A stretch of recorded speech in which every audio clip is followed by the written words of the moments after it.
دیکھیے نبی اکرم صلی اللہ علیہ وسلم نے فرمایا تھا، وہ حدیث میں نے شروع میں آپ کو سنائی ہے، بدا الاسلام غریبا وسیعود کما بدا۔ اسلام کا آغاز جب ہوا ہے تو وہ بہت اجنبی سا تھا، نامانوس، لوگ سمجھتے نہیں تھے یہ کیا نئی باتیں ہیں۔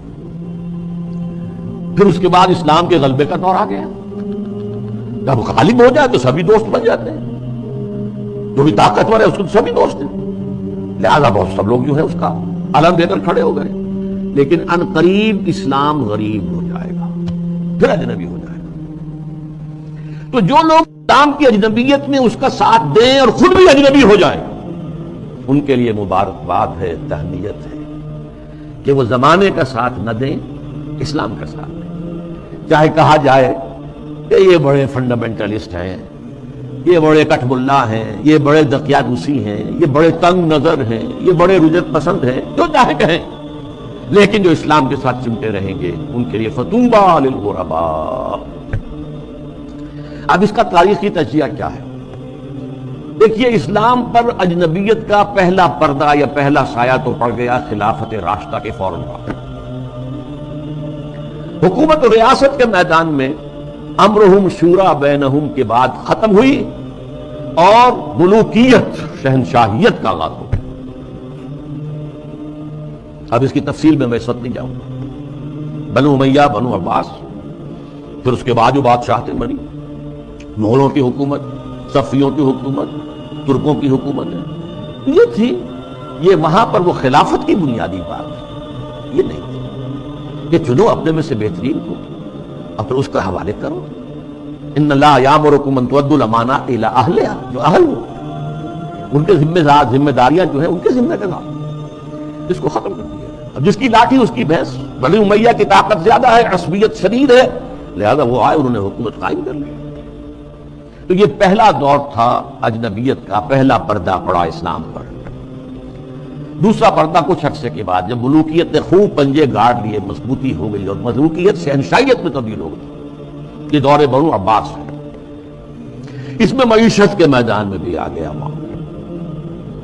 ایک طرف جاگیرداری جو ملوکیت کی بنیاد ہوتی ہے، ہر جگہ مشرق و مغرب میں شہنشاہیت اور بادشاہیت میں آپ کو جاگیرداری ملے گی۔ جاگیردار ہوتے 30,000 منصبدار، 20,000 منصبدار، ان پر حکومت قائم ہوتی اور ان کے لیے ضروری ہے مزارعت۔ آپ نے بہت بڑی جاگیر دے دی ہے، لیکن کیا وہ شخص خود کاشت کر لے گا؟ وہ تو کسی کو بٹائی پر کاشت کے لیے دے گا نا۔ یہ زمین کا سود ہے جو سب سے پہلے اسلام میں داخل، جس کو حرام مطلق قرار دیتے ہیں امام ابو حنیفہ بھی رحمۃ اللہ علیہ، جو اصحاب الرائے کے سر خیل ہیں، امام ہیں، اور امام مالک بھی رحمۃ اللہ علیہ جو اصحاب الحدیث کے سر خیل ہیں اور سب سے بڑے ان کے نمایاں ہیں۔ لیکن یہ شام، اور پھر بیع مؤجل، بیع مرابحہ کے عنوان سے نقد کے معاملے میں بھی جو ہے، کرنسی کے معاملے میں بھی وہ ایک سود کی ہلکی سی شکل داخل۔ یہ دوسرا دجالیت کا دور پوری دنیا میں بھی آیا، بینکنگ، انٹرسٹ بیسڈ کیپٹلزم، اور کچھ اسلامی ممالک کے اندر بھی، جیسا کہ میں نے عرض کیا کہ اس راستے سے چور دروازوں سے داخل۔ اب تو اس کا ہے مسئلہ، وہ ہے معاشرت اور تہذیب پر۔ اس کی وجہ کیا ہے؟ اس تمام دور میں مسلمانوں کی تہذیب، ان کا طرز بود و باش، ان کی معاشرت اور ان کا عائلی نظام، ان کا خاندانی نظام، ان کے عائلی قوانین انٹیکٹ رہے۔ چاہے دور ملوکیت جو ہے بنو امیہ کا تھا، وہ دور ملوکیت بنو عباس کا تھا، اور چاہے اور دوسرے بادشاہوں کے دور تھے، اس میں جہاں ریاست اور سیاست کی سطح پر جو ہے وہ پردہ پڑ گیا، پھر معیشت کے معاملے میں بھی پردہ پڑ گیا، تہذیب وہی رہی، وہی تہذیب، وہی مشرق سے مغرب تک مسلمانوں کی معاشرت، آئلی قوانین، سب وہی رہے، جو کہ تو رہے۔ مسلم کلچر وجود میں آیا ہے، چنانچہ مسلم آرکیٹیکچر وجود میں آیا۔ یہ مورش آرکیٹیکچر جو ہے دنیا میں مشہور ہوا، اسپین کے اندر خاص طور پر مکان بنانے کا ایک خاص انداز، زنان خانہ علیحدہ ہے، مردانہ علیحدہ ہے، پہلے مردانہ ہے، پھر اس کے بعد ڈیوری آئے گی اور زنانہ جو ہے وہ حصہ شروع ہوگا۔ باہر سے جو آئے گا وہ یہاں بیٹھے گا، مردانے میں قیام کرے گا، زنان خانے کے اندر جو ہے وہ تو صرف محرم جائیں گے اور کوئی نہیں جا سکتا. اس تہذیب کی بنیاد جو اسلامی تہذیب تھی اس پر، اسی پر آرٹ مسلمانوں کا قائم ہوا. خطاطی دنیا میں بہت بڑا آرٹ بن گیا، بہت بڑا آرٹ.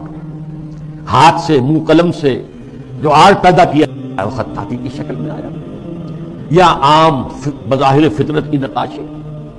تو یہ ہے جو میری بات ہے وہ سمجھ لیجئے کہ تہذیب میں فرق نہیں آیا، آئلی نظام میں فرق نہیں آیا، معاشرتی اقدار میں فرق نہیں آیا، چاہے سیاسی اور معاشی اعتبار سے دجالیت جو ہے مختلف ادوار سے گزر کر آ گئی. اب ظاہر بات ہے کہ دجالیت کا آخری حملہ جو ہے وہ اس تہذیب پر ہے. چادر اور چار دیواری کا جو حصار ہے، قلعہ ہے، اس کو توڑو، منہدم کر دو. مخلوط معاشرت آئی، بے پردگی، عریانی، فحاشی اور مخلوط معاشرت جو ہے اس کو آپ کرو، فروغ دو، پھیلاؤ. آزاد شہوت رانی ہے، اس کو فروغ دو، جس کے نتیجے میں شادی کا مقدس جو ایک بندھن ہے اس کی حیثیت ختم ہو گئی. جیسا کہ آپ کو معلوم ہے ویسٹ میں اب یہ شادی بیاہ جو ہے وہ تقریباً یعنی یوں سمجھیے کہ مفقود ہونے والی بات ہے. وی آر لیونگ ٹوگیدر، مرد اور عورت ساتھ ہم رہ رہے ہیں لیکن ہم شادی شدہ نہیں ہیں. We are not married. اولاد ہو رہی ہے. بش نے کئی دفعہ واز کہا ہے شادی کرو، شادی کرو، شادی کرو. کیوں کہہ رہا ہے؟ اس لیے کہ وہاں تو شادی بھی کرتا ہی. آئلی قوانین ایسے غیر فطری ہیں کہ کوئی مرد اس کو گوارا نہیں کرتا کہ وہ شادی کے بندھن میں بندھے اور قانونی طور پر اتنی زد میں آ جائے ان قوانین کے. وی آر لیونگ ٹوگیدر، بات ہو گیا، علیحدہ ہو گیا، سیپریٹ ہو گیا، تو اس سے کوئی کسی کو قانونی ذمہ داری نہیں ہے مرد کے اوپر. خاندانی نظام کی بہتری یہ ہے جو آخری حملہ ہے دجال کا. اور یہ حملہ جیسا کہ میں آپ سے کہتا ہوں کہ دنیا میں کہہ چکا ہوں، دنیا کے بہت بڑے حصے میں تو پورے طور پر آ چکا ہے. ابھی عالم اسلام میں یہ اتنا فروغ نہیں پا سکا ہے. ابھی کچھ نہ کچھ خاندانی قدریں موجود ہیں، کچھ بزرگوں کا احترام ہے، شادی کا بندھن کی اس کی کوئی اہمیت ہے، اس کا ایک تقدس ہے، شرم و حیا کی کوئی قدر و قیمت ہے، عصمت و عفت کا کوئی تصور ہے، وہ بھی کوئی اعلیٰ قدر ہے. ستر اور حجاب کے کچھ نہ کچھ بہرحال اگرچہ بہت بڑے پیمانے پر وہ فتنہ ہمارے ہاں بھی آ رہا ہے لیکن ابھی کچھ نہ کچھ بقایا ہے. اور یہ سب عالمی سطح پر ہو رہا ہے. مسلمانوں کی تہذیب کی یہ جڑ اور بنیاد کاٹنے کے لیے ذرا یاد کیجئے، قاہرہ کانفرنس ہوئی سب سے پہلے عالمی سطح پر، ویمن لب، عورتوں کی آزادی کے لیے. پھر بیجنگ کانفرنس ہوئی، پھر بیجنگ +5 کانفرنس ہوئی یونائٹڈ نیشنز آرگنائزیشن کی جنرل اسمبلی کے تحت. اور اس میں کیا سفارشات دی گئی یہ پہلے بھی میں بیان کر چکا ہوں. نمبر 1، ہومو سیکسولیٹی کو کوئی عیب نہ سمجھا جائے. یہ بھی انسان کا ایک طبعی تقاضا ہے. مرد مرد سے، عورت عورت سے شہوت رانی کرے.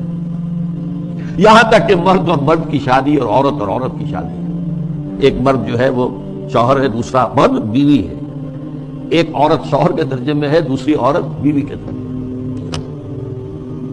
اسی طریقے سے یہ جو تم کہتے ہو عصمت فروش عورتوں کو پروسٹیٹیوٹس، یہ بڑا گندا لفظ استعمال کرتے ہو.